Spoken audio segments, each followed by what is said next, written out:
मी गेली 15 वर्ष या सदनात मुंबई महानगरपालिकेच्या हद्दीतली अनधिकृत बांधकामं हा विषय ऐकतोय। आता आपण महानगरपालिकेत गेल्याच्या नंतर तिथे बिल्डिंग फॅक्टरी एक डिपार्टमेंट आहे आणि मेंटेनन्स एक डिपार्टमेंट आहे। तुम्ही एखादं स्ट्रक्चर सांगितलं तर बिल्डिंग फॅक्टरीतला तो अधिकारी म्हणतो आम्ही नाही कारवाई करू शकत, मेंटेनन्स वाले करतील। मेंटेनन्स वाला कहता है आम्ही नाही करू शकत, बिल्डिंग फॅक्टरी वाली करतील। म्हणजे महानगरपालिकेच्या अधिकाऱ्यांमध्येच हा संभ्रम आहे। मुद्दा क्रमांक 1। मुद्दा क्रमांक 2 की जेव्हा आपण सांगतो तेव्हा म्हणतात ही जागा कलेक्टरची आहे, ही जागा पीडब्ल्यूडीची आहे, ही जागा त्यांची आहे, ही जागा रेल्वेची आहे, आम्ही नाही कारवाई करणार। आपण राज्यकर्ते म्हणून आपल्याकडून आपण धोरण बनवलं पाहिजे। एक अनधिकृत बांधकाम काढण्यासाठी या सगळ्या अधिकाऱ्यांची एक टीम का नाही बनू शकत?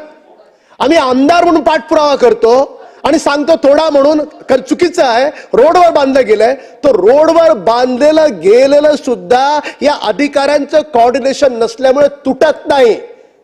का रॉकेट सायन्स लागतं हे वेगवेगळ्या डिपार्टमेंटचे अधिकारी एकत्र जोडायला? महानगरपालिकेमध्ये काय रॉकेट सायन्स आहे? जोपर्यंत सरकार म्हणून आपण हा निर्णय घेत नाही, सगळ्या डिपार्टमेंटचं कोऑर्डिनेशन असणारी एक टीम की जी मुंबई सारखं जे आंतरराष्ट्रीय शहर आहे ते शहर सुंदर असलं पाहिजे, फुटपाथ लोक व्यापतात ती रिकामी झाली पाहिजेत, तर तशा प्रकारचं धोरण सरकार करेल का हा माझा पहिला प्रश्न।